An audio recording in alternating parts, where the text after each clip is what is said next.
Perumahan generasi kedua Felda Sungai Koyan yang terbengkalai lebih 4 tahun lalu akan kembali dibaik pulih dan siap dalam tempoh 1 tahun. Yang Amat Berhormat Menteri Besar Pahang, Datuk Seri Haji Warosdi Wan Ismail berkata, perkara berkenaan telah mendapat perhatian daripada Menteri Keuangan Tengku Datuk Seri Utama Zafrul Tengku Abdul Aziz yang hadir melakukan lawatan kerja ke tapak projek berkenaan. Dengan lawatan Yang Berhormat Mulia ini, saya nampak banyak perkara yang dapat kita selesaikan ya, yang telah terbengkalai begitu lama. Sebagai contohnya, hari ini kita dah mendengar taklimat daripada FEDA rumah terbengkalai yang akan ditanda pada bulan 10 ni. Dan dalam masa yang sama, Kolej Komuniti Jelai, di mana tadi Yang Berhormat Menteri telah mendengar sendiri ya, taklimat betapa perlunya Kolej Komuniti perlu diadakan di Jelai ini. Kerana kita ada 15 buah sekolah untuk kita jadikan feeder untuk anak-anak kita belajar nanti. Dan kita kerajaan negeri tidak ada masalah, telah pun memberi kelulusan tanah.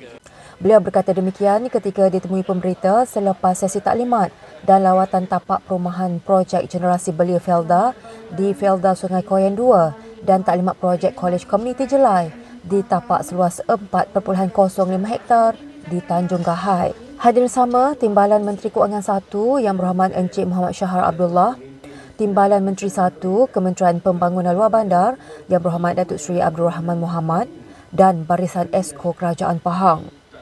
Sementara itu, dalam masa sama, Datuk Seri Haji Warosdi turut menzahirkan ucapan terima kasih kepada Menteri Keuangan yang telah menyenaraikan projek ke dalam rancangan Malaysia ke-12.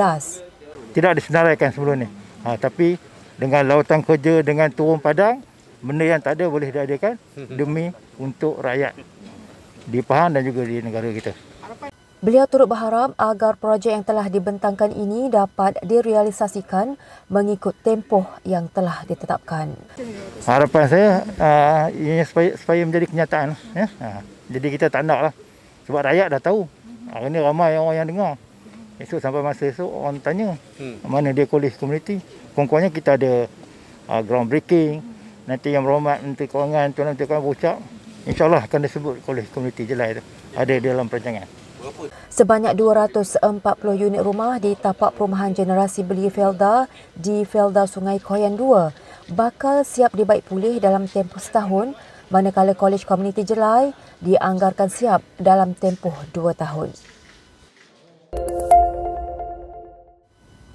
Sebanyak 61 rumah dan 8 kedai di Kampung Baru Cina Karak Bentong musnah dalam kebakaran pada malam semalam. Pengarah Jabatan Bomba dan Penyelamat Pahang, Wan Muhammad Zaidi Wan Isa berkata, pihaknya menerima laporan kejadian itu pada jam 9.20 malam, namun kebakaran hanya berjaya dipadamkan kira-kira jam 12.20 malam. Beliau berkata seramai 52 pegawai dan anggota serta 7 jentera dari Balai Bomba dan Penyelamat BBP Karak yang turut dibantu BBP Mentakap, Bentong dan Temerloh. Difahamkan tekanan air rendah di kawasan kejadian menyukarkan operasi memadamkan kebakaran terbabit. Sementara itu, Kerajaan Pahang meminta semua pihak terlibat supaya dapat mengenal pasti lokasi-lokasi yang menghadapi tekanan air rendah bagi mengelakkan kesukaran sekiranya berlaku kecemasan seperti kebakaran. Pengerusi Jawatan Kuasa Kerajaan Tempatan Perumahan Negeri Pahang, Yang Berhormat Datuk Abdul Rahim Muda berkata, terdapat pelbagai punca yang boleh mengakibatkan tekanan air rendah, terutama di kawasan perumahan lama. Saya sebagai pengurusi Kerajaan Tempatan dan Perumahan ni yang bertanggungjawab pada perkara ni, saya mintalah pihak Jabat Tanah, Majlis Perbandaran ataupun Majlis Daerah dan pihak daripada Bomba sendiri mengenal pastilah beberapa kawasan yang selalu berlakunya air tekanan rendah ya. Ini mungkin berlakunya air tekanan rendah ni mungkin beberapa punca lain lah ya.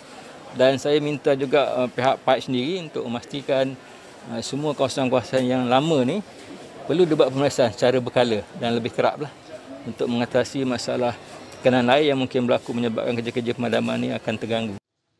Beliau berkata demikian kepada media selepas melawat lokasi kebakaran berkenaan dan penduduk yang terlibat kebakaran di sekolah berdekatan Pekan Karak.